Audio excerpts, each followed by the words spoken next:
Society virtual conference? No. Okay, we're recording. Our celebration of the 102nd anniversary of Main Street's publication and the 100th anniversary of Babbitt's. Looking forward, we hope to meet in person again in Sauk Center 2025 to celebrate the 100th anniversary of Aerosmith.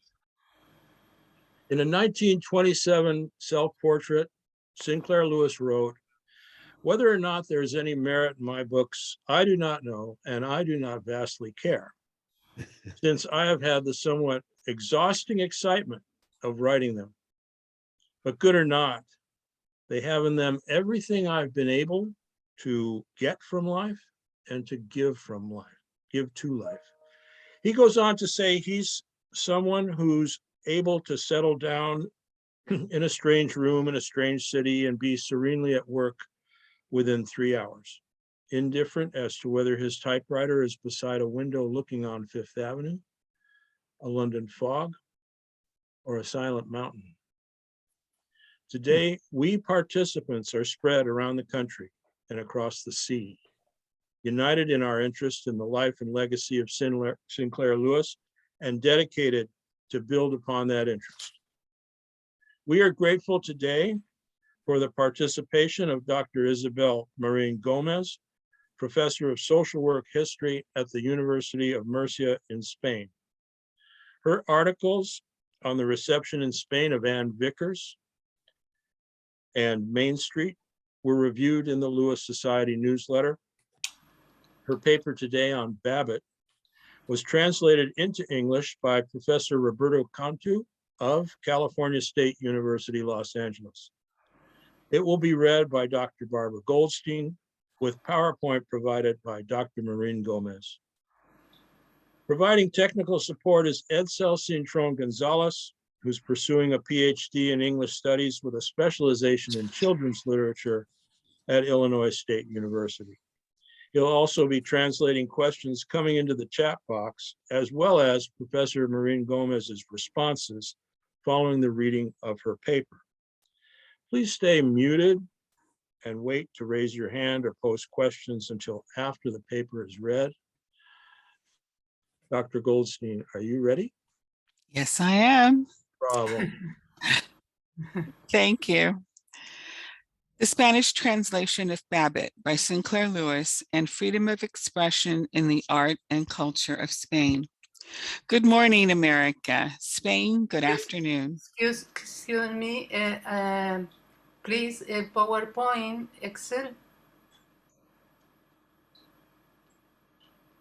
Sure, give me a second. While setting up the pins. Yeah.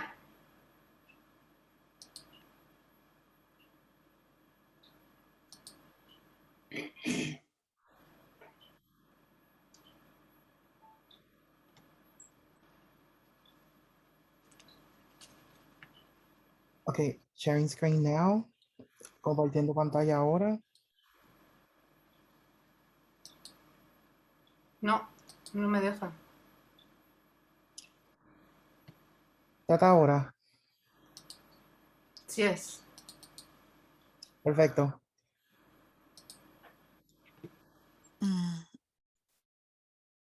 Thank you very much, Bárbara, please. Okay, ¿puedo seguir? Sí? Okay, Yes. all right. I wish to express, first of all, my heartfelt gratitude to Professor Sally Perry for her generous invitation and for all the arrangements she made to make my presentation today possible. It is a great honor and privilege to be able to participate in this conference on Sinclair Lewis. I also thank Ralph and Barbara Goldstein for their kind assistance on work I have done previously and for their collaboration that made it possible for me to participate in this conference. In the 1920s, the work of Sinclair Lewis enjoyed an enormous success in the United States as well as abroad. However, in Spain, it was very difficult to have access to his work. Society, politics, the economy, and the culture in Spain during the 19th and 20th century were known for their conservative and nationalist character, subject to the traditional influence and power of the Catholic Church. The conservatism grew more severe after the transfer of power of the monarchy of Alfonso XIII to the military dictatorship of Miguel Primo de Rivera. Among the first constraints and prohibitions was the censorship of international literature because of its alleged foreignness and for its association with modern progress and advances in the economy, science, and art. There were other fears, such as the social criticism of conservative political models, or for criticism with socialist, progressive, or communist implications. It could be said that Spain, during the 19th and the early decades of the 20th century, was a large gopher prairie infected with the village virus. The dictatorship imposed an all-powerful repression of the social rights and liberties of the people and a strict censorship in all modes of expression, whether political, intellectual, or artistic. Such restrictions had an immediate impact on persons whose opinions and work were suspected of progressive, socialist, or communist modes of thinking. Because the literature written by Lewis was known in the United States as well as abroad for its social criticism, his work was disseminated only through references and brief commentaries by Spanish journalists who published in Latin America or infrequently in a Spanish newspaper. Given the circumstances, the earliest allusions to Lewis, and specifically to Babbitt, appeared in 1925, but not to the novel itself.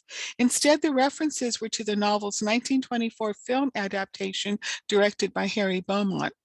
It was screened in movie theaters between 1925 and 1932, but with a different and very telling title, Under His Son's Mandate. The Valencia newspaper that announced the film revealed that it was the story of Jorge Babbitt, a successful middle-aged entrepreneur who was married to a simple woman, but who was involved in a romantic relationship with a seductive little doll with the expected consequences. Senor Babbitt neglects his home, his business, and finds in his life's love companion very few attractions. He tries to flee with his mistress, however. When his wife falls ill, his son convinces him to stay home. Senor Babbitt, changing his mind about the apparently easy but really dangerous adventure with the mistress, returns home and assists in the recovery of his wife. She is, after all, the home's true angel, the one who guards the family's tranquility with her high moral virtues. Regarding Babbitt's sound film version released on December 1934 and directed by William Kiley, I have not found any reference to its screening in theaters or later in a televised production. It is, however, possible that this film version did not have a premiere screening, therefore meaning that it was in the process of being filmed. During the last years of the Primo de Rivera dictatorship, the political and social conflicts in Spain flared up among intellectuals and journalists. Between 1927 to 1930, they confronted the government censorship with the launching of publications, both through the press as well as through publishing houses, with books by Spanish authors and translations of foreign books, with questions dealing with industrial and technological development, therefore in areas in which the Western world was immersed and thriving. Other areas of concern were revolutionary changes brought about by socialist and Marxist ideas in conflict with capitalist advances. Given Spain's political situation during the years 1927 to 1930, we find many references to Lewis's work in various publications. El Sol, one of the leading Spanish newspapers, reprinted the Spanish translation of a substantial article by H.G. Wells titled, How the World Marches Forward, the New American, What Do We Miss in Him? The renowned British writer was admired and revered by Sinclair Lewis. In his article, Wells analyzes the American intelligentsia with a focus on literature, specifically on the work of Lewis's Babbitt. It is in this political juncture that a publishing house is founded in Spain in 1928 under the name Editorial Zenit, curiously coinciding with Zenith, the name of the city in Babbitt. This editorial enterprise was headed by Rafael Jimenez Siles, Antonio Graco Marza Vancells, and Juan Andrade Rodriguez, three leading intellectuals who had spent time in prison for not obeying the dictatorship's censorship. The launching of the Editorial Senate had as its mission the translation in Spanish and distribution of the most modern literary directions, with a focus on social literature and socio-political texts allied with socialism and Marxism. The publishing house crossed several stages according to the political changes in Spain, from the limited freedoms taken in 1928 to their total repression in 1936 during the outbreak of the Civil War in Spain. In the first phase, the editorial group gained a noticeable presence in the Spanish public and criticism thanks to the translation and distribution agreements with other national and international publishing houses. The success was immediate. The publishing house launched with noticeable success a diverse and important literary collection between 1928 and 1932. The inclusion of Babbitt in the collection was important because it met the editor's mission to provide the Spanish readership the work of classical and contemporary writers considered important and essential, as was the work of Sinclair Lewis, who at the time was a candidate for the Nobel Prize in Literature. The distinguished Spanish physician and humanist Gregorio Marañón expressed the need to translate works of American writers such as Sherwood Anderson, Upton Sinclair, John Dos Passos, Waldo Frank, Eugenio O'Neill, and of Sinclair Lewis into Spanish, a project he proposed as a task for a publishing house in Madrid. Marañón believed that Madrid editors understood better than anyone else the question of the mechanized economic progress according to American views and expectations. In other words, Marañón had Babbitt in mind. The editorial senate had reached such success that for the publication of Lewis's novel, it convened on January 1930 a contest of the book's illustration, inviting the best artists to design Babbitt's cover art. The editorial senate sent all participants a summary of the novel and the deadline to present illustrations. The prize was awarded to Manuela Ballester Villaseca, a young painter and illustrator from Valencia, a pacifist and politically committed against fascism. She would enjoy an enormous success during the Republican period as one of the artists who belonged to the 1930s generation of Valencia. Ballester became well known for her varied artistic talents, first as a painter, illustrator, and poster artist, subsequently by her poetry, writings, and editorial work. Due to her political activities during the Spanish Republic, she opted for exile after the Civil War and Francisco Franco's victory. In October 1930, the press announced the news of the inclusion of Lewis's novel in the collection of contemporary foreign prose writers. The Spanish translation of Babbitt was released with Manuela Ballester's cover art. Of equal importance was the translation and prologue to Lewis's novel, assigned to an expert on the literature of the United States, José Robles Passos. His important role in this project was announced in the national press. A philologist and professor of Spanish literature, Robles Passos was also a painter, socialist in politics, and translator who enjoyed a close friendship with John Dos Passos since the latter's visit to Spain in 1916. Born in Santiago de Compostela in 1897, Robles Passos belonged to an affluent family. However, his left-oriented ideological politics forced him to leave Spain in 1920, migrating to Baltimore, where he taught Spanish literature at the Johns Hopkins University. The faculty position was secured through Dos Passos' contacts. However, Robles Passos' credentials weighed in favor of his appointment, his impressive background in American literature. Robles Pasos, like Manuela Ballester, suffered enormous complications after the Civil War. To this day, his fate remains unknown. It seems that he was accused of being a spy by the agents of Spain's Communist Party and delivered to the Soviet Union's Secret Service. What is known is that he was tortured and murdered in 1937. Neither his wife nor John Dos Passos, who tried to locate him, were able to trace Robles Passos's remains. As stated above, in addition to the Spanish translation of Babbitt, Robles Passos wrote the prologue, an extraordinary narrative fantasy in its attempt to explain the character of the novel's protagonist, Jorge F. Babbitt, as well as the most relevant biographical and literary references in Lewis's novel. The prologue opens with the fiction of how Robles Passos traveled to Zenith with the purpose of visiting Mr. Babbitt, with the real intent of knowing more about the writer, Sinclair Lewis. Next, Robles Passos tells of how, while on the road to his meeting with Mr. Babbitt, he was able to confirm that the city had not changed, in spite of assurances to the contrary in their telephone conversation. When they finally meet, Mr. Babbitt finds it almost impossible to change the subject of springtime in Zenith. Finally, they begin to talk about Lewis. Robles Passos learns that Mr. Babbitt is not outraged with Lewis because of what he says about him in his novel. On the contrary, Lewis is considered a good friend to whom all is forgiven. Even when he mocked Mr. Babbitt's gestures and way of speaking, Robles Passos learns a few more biographical details about Lewis, such as the first articles he published in literary journals, his success with Main Street, and the good money he had received.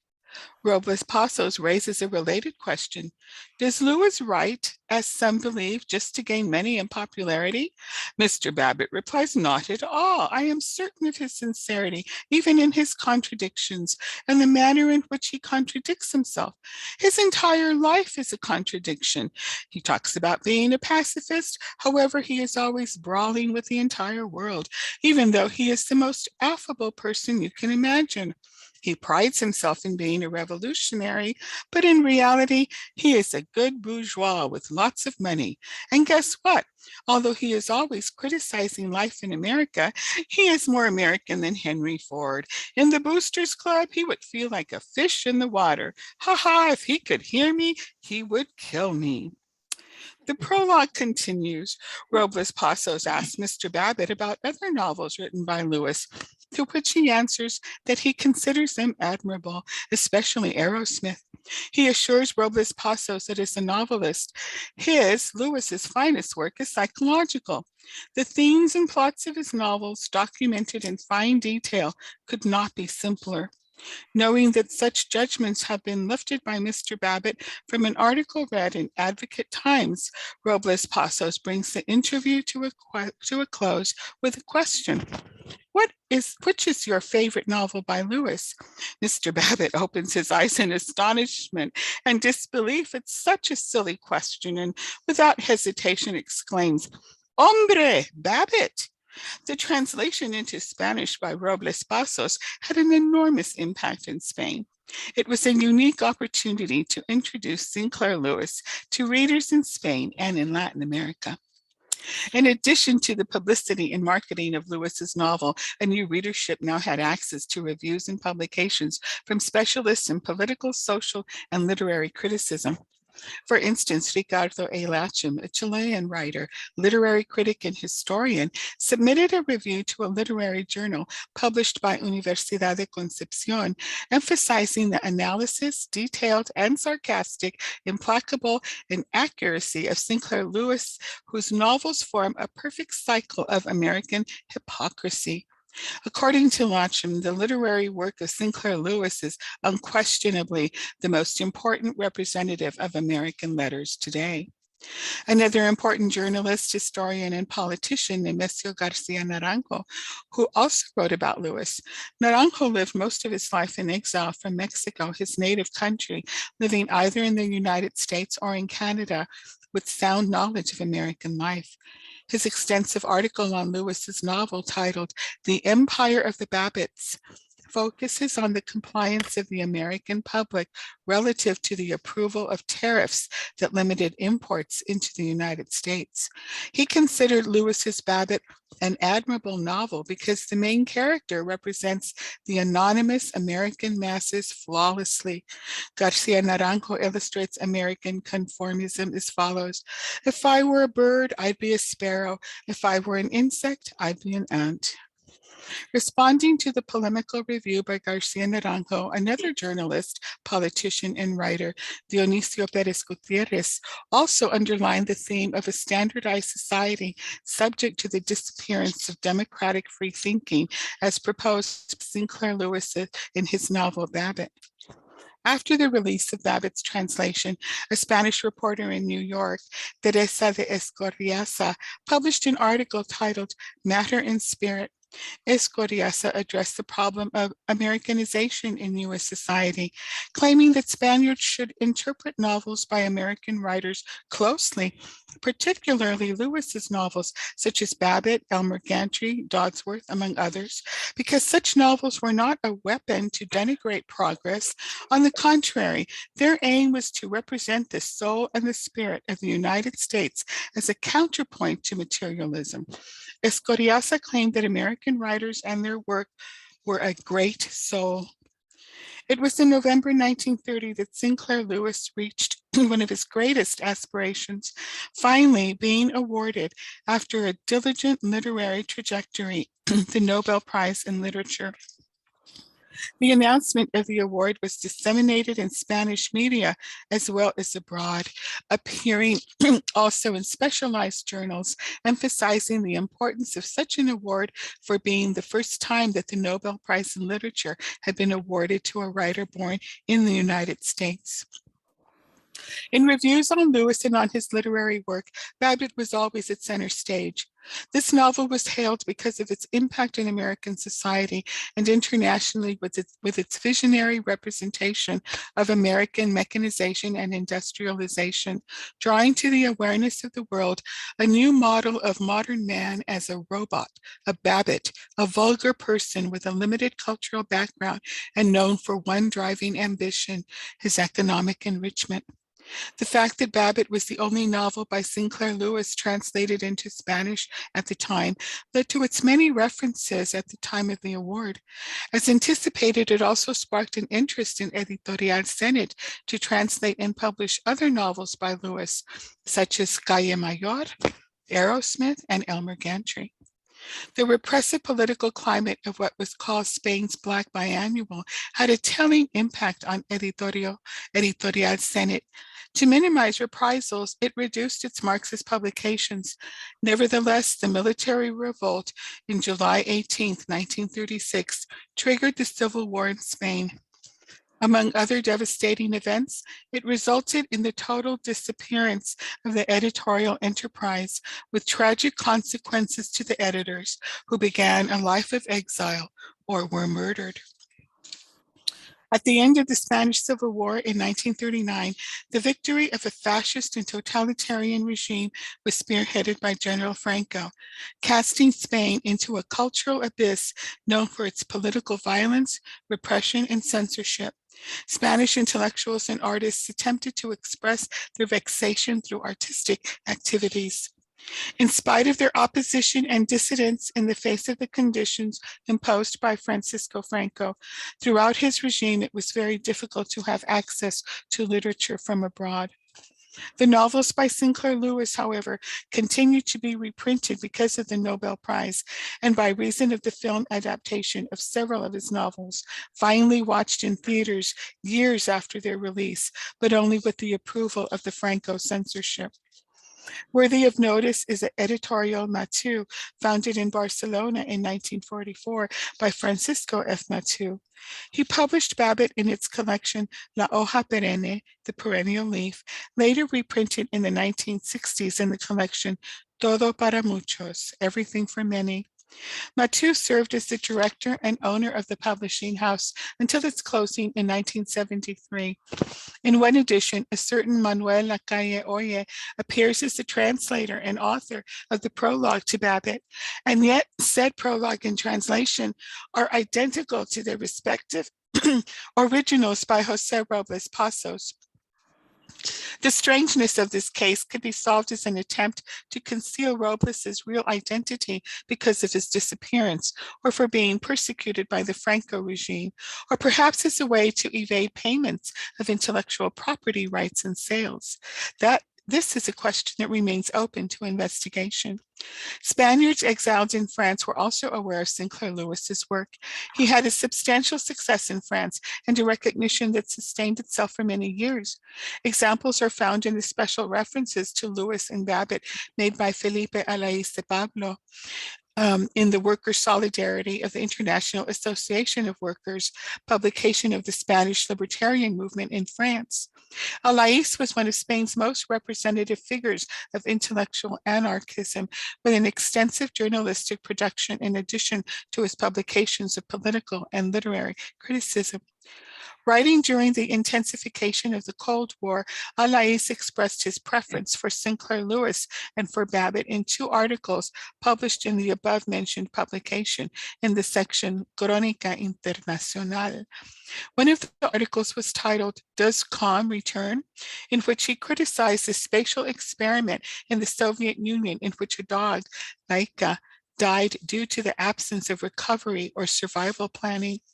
Alaís argued that such an experiment was not a technological advance, but rather a grave error in the undertaking of experiments as mere publicity stunts in order to win the space race. Instead, argued Alaís, scientists should try to advance investigations in space with safety and greater security in mind. Alaís would bring as an illustration of his argument Babbitt, claiming that it is a sensational work, logically sensational, of the American Sinclair Lewis, who exposed the finality and consequences of the advertising hustle. A year later, in an article titled "Emerson and the Americans," Alaís returns to Sinclair Lewis, but this time to criticize Americans and their society of being in a hurry. He is critical of the extreme haste in which news is broadcast in the media in relation to personal material well-being, propagated through a system based on immediacy of communication and dependent on magical artifacts, mechanized instead of being animated with the sap and verve of the immortal Emerson. With this critical insight based on Babbitt, Alaís claimed that with Lewis, a constant truth is fulfilled and repeatedly proven that literature is an ordered supplement to the historical disorder. It has been a century since the publication of Sinclair Lewis's Babbitt. Although it was not known in Spain until 1930, there is no doubt that this novel had the same importance it had in the United States as well as in the rest of the world. Lewis's work was able to propose fully and lucidly the considerable and pressing problems of one society that was evolving in the direction of a mechanized system where the prevailing values were materialistic and in the name of modern progress. Such values were in concert with the society of the masses, and as such, standardized, subject to immediate needs, deprived of cultural references that, when classical, were confused with elitism, tradition, and the antiquated. Culture was understood as whatever was opposed to progress. This crisis in American culture became the great debate in the Western world, treated in philosophies of profound thinkers such as Walter Benjamin, Jose Ortega y Gasset, and years before in its clear and straightforward manner by Sinclair Lewis and Babbitt. Even if somewhat late in Spain, Lewis's work did not pass unnoticed. It was an extraordinary event. Its publication meant an achievement to those who wished for a Spanish citizenry intent on recovering their rights and public liberties that had been severed or repressed by the conservative governments, such as the monarchy, the dictatorship, and the Catholic Church. In its own way, Spain's citizens collaborated in the triumph of the 1931 democratic government of the Second Spanish Republic. To such an important task contributed many editors, translators, cover designers, and distinguished and leading intellectuals in political, social, and literary criticism. They recognized in Sinclair Lewis a capacity alluded to by Alais in regards to its being a proven truth, that literature reveals the human condition with greater clarity than history. The grounds for such an argument are irrefutable, because we see ourselves in Lewis's social criticism, in its debate about economic ambitions, and in the social and material conditions in 1922. On the other hand, one must include the fundamental principles of freedom of expression and the preservation of culture as the bedrock of individual and social liberty. Such concerns were the same then as they are today in 2022. Thank you so much. Barbara, please Sí. drink water. Water. Thank you, thank you. Of course, it's a pleasure and an honor.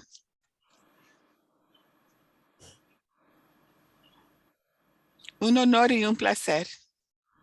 Igualmente. Ya, cuando quiera insert, si hay preguntas o no lo sé. ¿Cierro? Sí, no hay Any- problema. Go ahead, Itzel. Oh, sorry, I was just closing the presentation and announcing for the, well, go ahead, Ralph, if you're gonna announce the Q&A session now.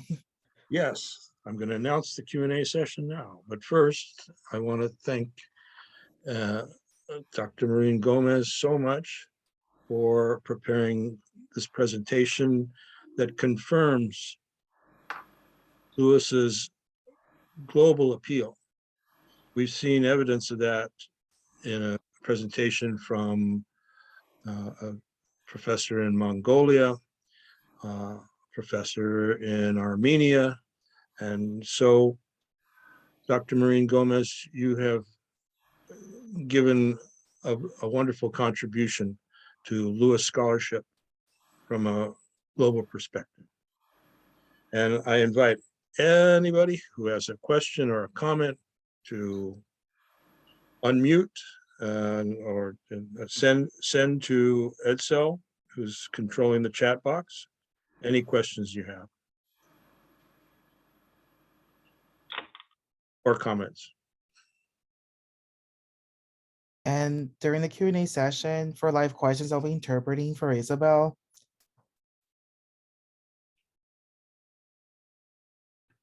There's something from Sean.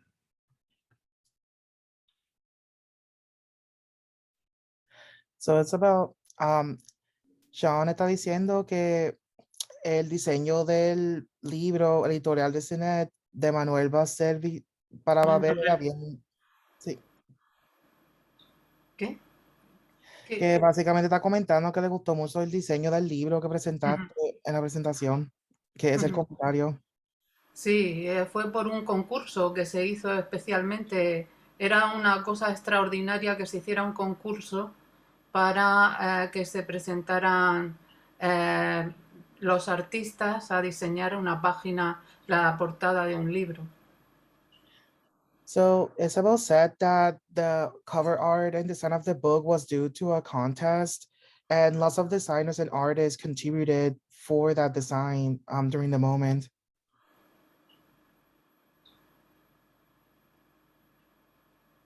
Don't be shy, everybody.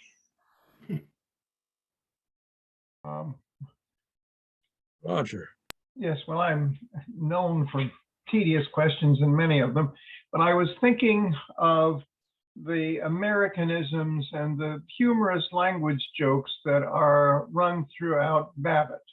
For example, at one point, Babbitt says, and only an American seems to me would quite get this, as I was saying, but of course Lewis writes it in slang. Zize saying, Z-I-Z-E saying. So you have to kind of get that joke.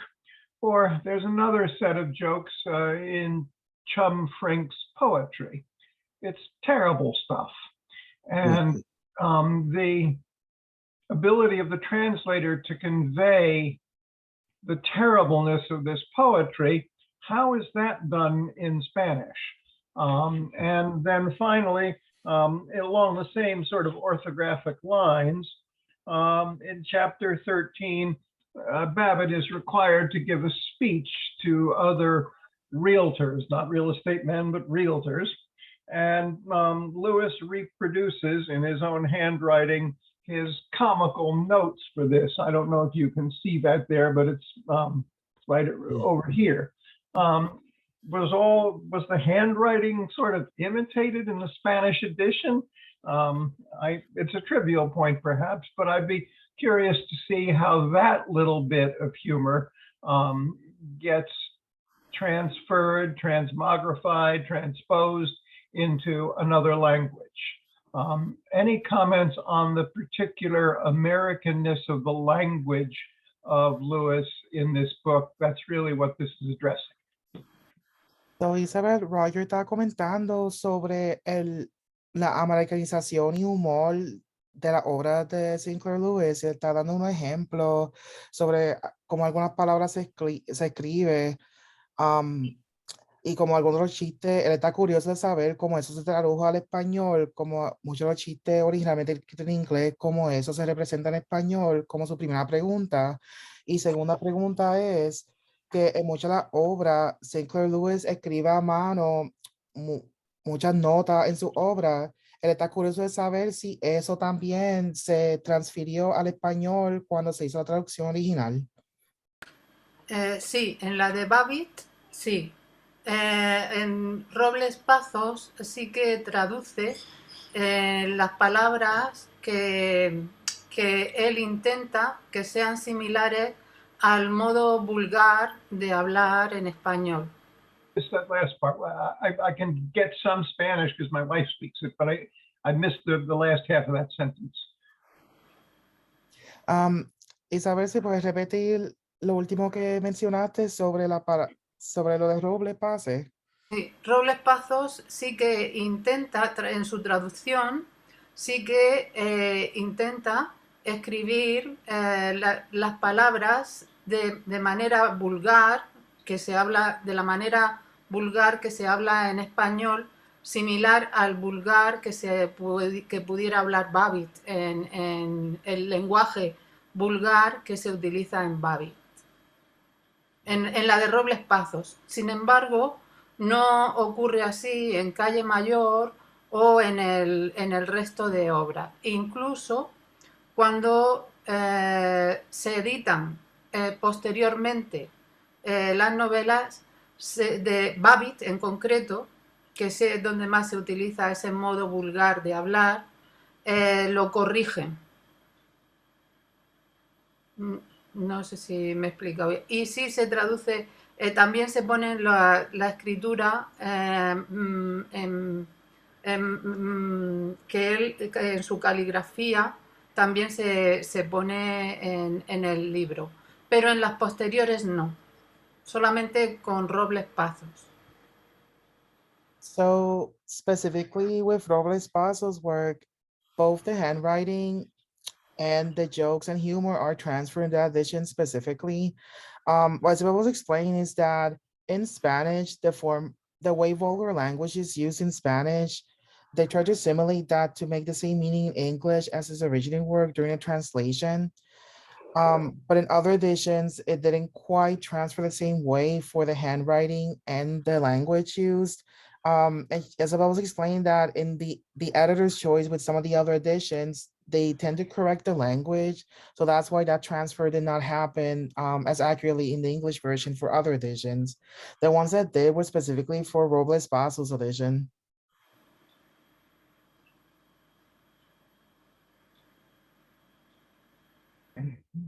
Missed the very last part of what you said. If you could say it another way, or perhaps more slowly. In other words, that they do the equivalent sort of jokes in Spanish. Is that the idea? Yes, specifically with the Robles Pasos edition, they do the equivalent both in the handwriting and in the humor and jokes. Ah.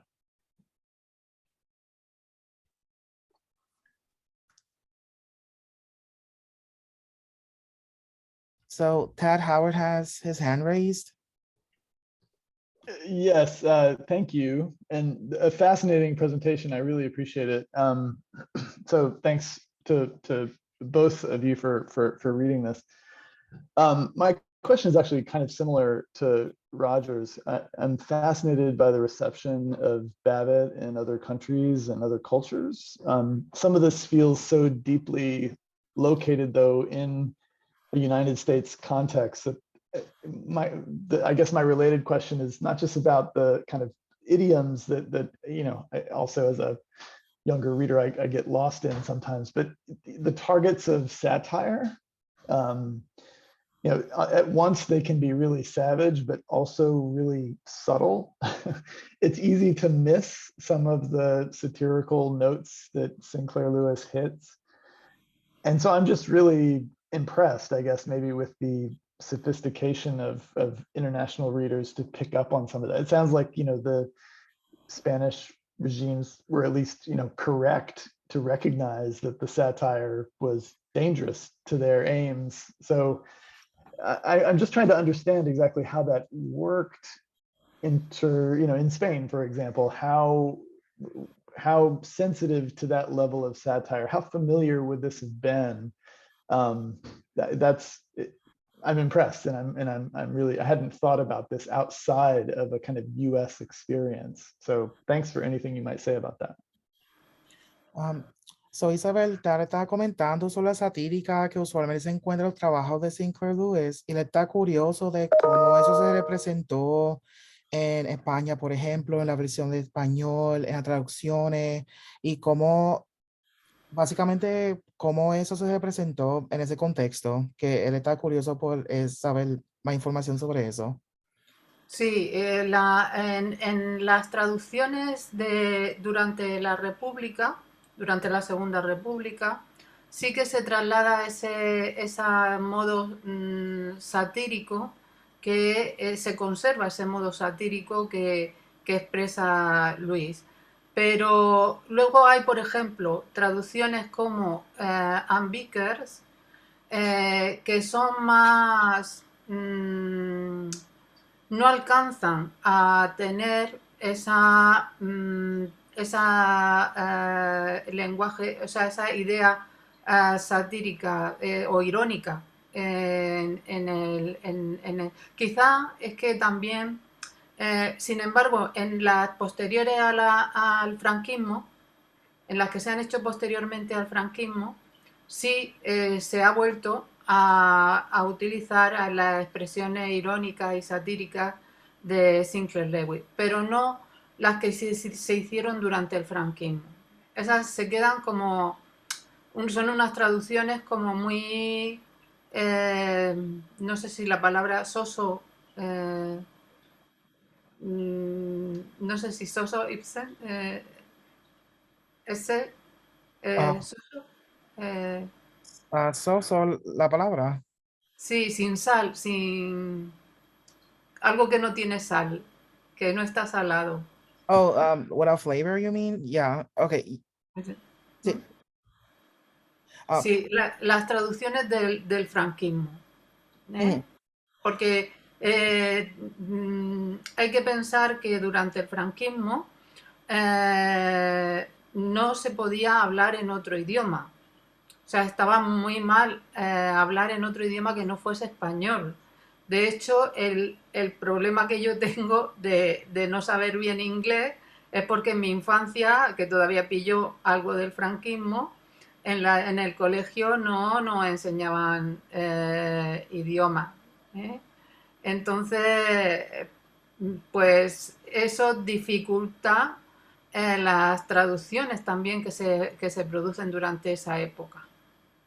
Tanto las de la República como las posteriores que se han hecho, de las traducciones posteriores al franquismo, sí se conserva el lenguaje irónico, la sátira que Luis emplea. Right, muchas gracias. Voy a interpretar.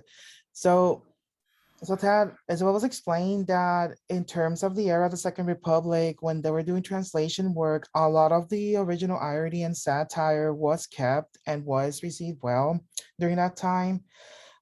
Isabel was also explaining that during the Francoism era, that didn't translate as well. She was referring to it as like not having flavor as a reference to like not having the same connotation or meaning in terms of satire and irony.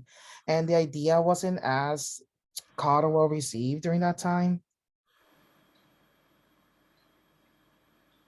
Thank you. That's really helpful. I appreciate that. And apologies for my lack of Spanish. I really appreciate your help, Edsel, in translating. Thank you. Oh, no problem. Happy to. We have two more with their hand raised up. We have Sean and Sin. I'll just pin you in order.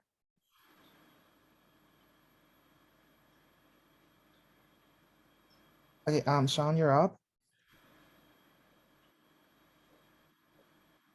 You have to unmute, Sean. I guess I'll go. We're both Sean. Yeah, so I was wondering, Edsel, if you could ask Isabel, did Lewis, I'm sure he was aware that his works were being published, but you know, what did he think of that? It seems that the younger generation of you know, a Spanish reading audience it almost seems to get Lewis's ironies more, despite these, you know, what gets lost in translation. So I was just wondering if you could kind of ask if she knows about Lewis's response to the Spanish response to his work. Sure. So, Isabel, Sean está preguntando que cuál fue como la respuesta de, bueno, primero, si Lewis, cuál fue, that momento. So Sean, just to clarify, will the exact question be if Lewis was aware of his work being translated in other countries or more? Specifically in Spain. Okay. So Isabel, Sean está preguntando si Lewis tenía conocimiento que su trabajo estaba siendo traducido específicamente en España, que si Lewis sabía como que la reacción de la audiencia en España sobre su trabajo, que esa sería la pregunta. Sí, durante la República sí, y luego durante la Guerra Civil él también lo sabe porque además tanto él como Dorothy Thompson colaboraron intensamente en ayudar durante la Guerra Civil con distintas aportaciones. Entonces él sí tenía conocimiento de que su obra era conocida en España durante ese tiempo. Dudo que después supiera algo, quizá él sabía bien que después de la guerra civil, ya con el franquismo, de hecho él no viene a España, él se va a Roma, ¿no? Él se va a otros países, pero no viene a España, ¿no? O sea que sí, durante la República él sí sabía bien que su trabajo era conocido en España. Okay, muchas gracias.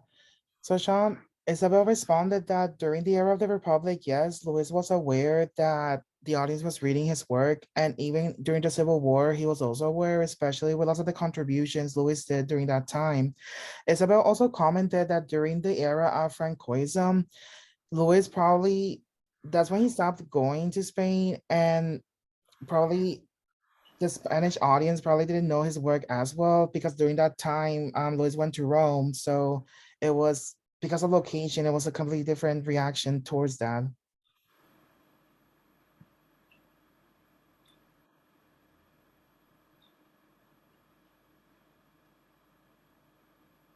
All right, I think we need to bring this session to a close since our next session starts in 3 minutes. Sean, So you have a mind quick if question? Yeah, I'll ask this very quickly. Thank you so much as well for the presentation. It was fascinating. And I thought just to follow quickly with the translation history in Spain, I was wondering, given also the consequences that many of the Lewis scholars suffered in the 1930s, what the status of Lewis translations have been since the 1970s. And I'm really interested if It Can't Happen Here was ever translated or has been received since then. Sean, can you repeat your question for a moment, please? Just for clarification. Sure. I'm just wondering what the status of Lewis translations have been in Spain since the 1970s, especially with the consequences that the Lewis scholars suffered in the 1930s, if It Can't Happen Here has been translated and received. Thank you. So, Isabel, Sean quiere saber más sobre cuál es el estatus de las traducciones de trabajo de Sinclair Lewis desde los 1970, especialmente pensando sobre el estudio de muchos académicos y lo que pasó en los 1930, por ejemplo, que sería como el comentario específicamente como el estado de traducciones de su trabajo. De las traducciones posteriores al franquismo, ¿se refiere? John, would it be post-Francoism? Yes, sí, eso mismo. Sí, sí, sí. Se han hecho muy poquitas, muy pocas. Por ejemplo, it's happened, eso no puede pasar aquí. It's happened, it's can't happen here. Por ejemplo, se ha vuelto a editar Dr. Aaron Smith justo con la pandemia, por cuando se ha iniciado o se ha reactivado la edición de Dr. Aaron Smith, y es que quizá no se ha hecho, no se ha reeditado, o sea, es que son tantísimos escritores los que quedan por volver a traducir después del franquismo, que Sinclair Lewis todavía no ocupa un espacio importante en la producción posterior al franquismo. Y no tanto como lo fue durante la República. Quizá ahora que se está releyendo la obra, como digo, como eso no puede ocurrir aquí, o Dr. Aaron Smith, quizás sí. Otra obra importante fue el Mergranti, pero fue porque causó mucha impresión la versión cinematográfica de esa obra. Cuando se expuso en España en los años también 70, porque todavía tampoco estaba permitido. Si es que el problema es que durante el franquismo ni tan siquiera las películas estaban permitidas. La censura era muy, muy fuerte. Y entonces todavía estamos intentando sacar a flote pues muchas de las obras, entre ellas las de Sinclair Lewis, claro. No sé si he contestado. So as I was explaining that during that time, no, not very much was done in translation, mostly because of the high censorship that happened during the Francoism, for example, during that era. Isabel did comment that she hopes that as more people read more of Sinclair Lewis's work, more translation work will be done in the future. And yeah. All right, I think we need to bring this session to a close because people are starting to join the next session already. Thank you to Isabel and Ralph and Barbara and to Edsel for making this possible. And the chat is the link for the next session. So we'll see you momentarily. Thank you. Thank you. Thank you very much. My heart. Muchas gracias. Mine too. So. Gracias.